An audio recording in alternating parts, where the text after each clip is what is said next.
নমস্কার বন্ধুরা, শ্রীমাস কিচেনে সকল বন্ধুকে স্বাগত জানাই। আজ আমি আর একটা রেসিপি নিয়ে হাজির হয়েছি আপনাদের কাছে। এই রেসিপিটা অনেকভাবে আপনারা বানিয়ে থাকেন। আমি কিভাবে রান্না করলাম তা আপনাদের কাছে শেয়ার করব। ছোট হলে কি হবে, এভাবে রান্না করলে টেস্ট হবে অপূর্ব। নতুন বন্ধু ও পুরনো বন্ধু সকলকে আমার পাশে থাকার জন্য ধন্যবাদ।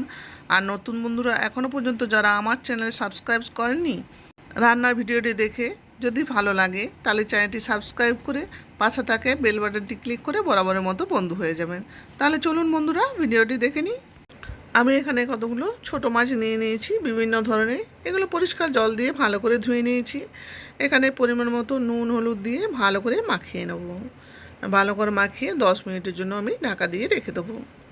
সেই সময় এই মশলাটা আমি রেডি করে নেব। তার জন্য একটা বাটিতে 1 চামচের মতো আমি কালো সর্ষে নিয়ে নিয়েছি। এখানে যেমন পরিমাণের সবজি থাকবে সেই অনুযায়ী আপনারা নেবেন সর্ষেটা। সাথে নিয়েছি 2 কোয়া রসুন।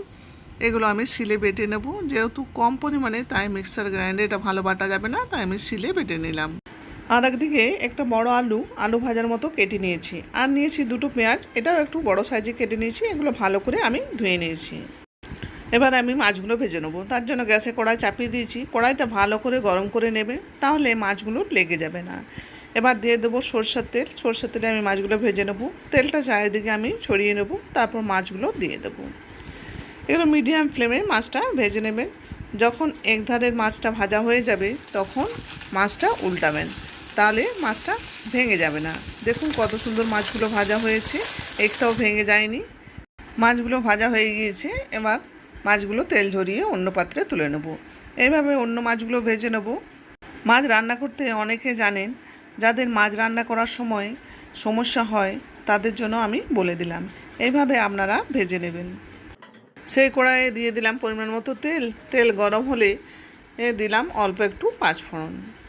আর ঝালের জন্য দিয়ে দেবো 3টে কাঁচা লঙ্কা। আপনারা ঝাল যেমন খাবেন সেই অনুযায়ী দিয়ে দেবেন। আমি এখানে শুকনো লঙ্কার কোনো ঝাল ব্যবহার করছি না। তারপর দিয়ে দেবো আলু কুচি। আলুটা তেলে 3 থেকে 4 মিনিট ভেজে নেব। আলুটা যদি ভেজে নেওয়া যায় তেলে, তাহলে আলুটা খেতে টেস্ট হবে বেশ ভালো। আলুটা ভাজা হয়ে গিয়েছে। এবার দিয়ে দেবো কুচিয়ে রাখা পেঁয়াজ কুচি। সাথে দেবো পরিমাণ মতো নুন আর হলুদ। নুন হলুদ দিয়ে আলু পেঁয়াজটা ভালো করে ভেজে নেব, যতক্ষণ পর্যন্ত পেঁয়াজে একটা ভাজার ভালো গন্ধ উঠছে।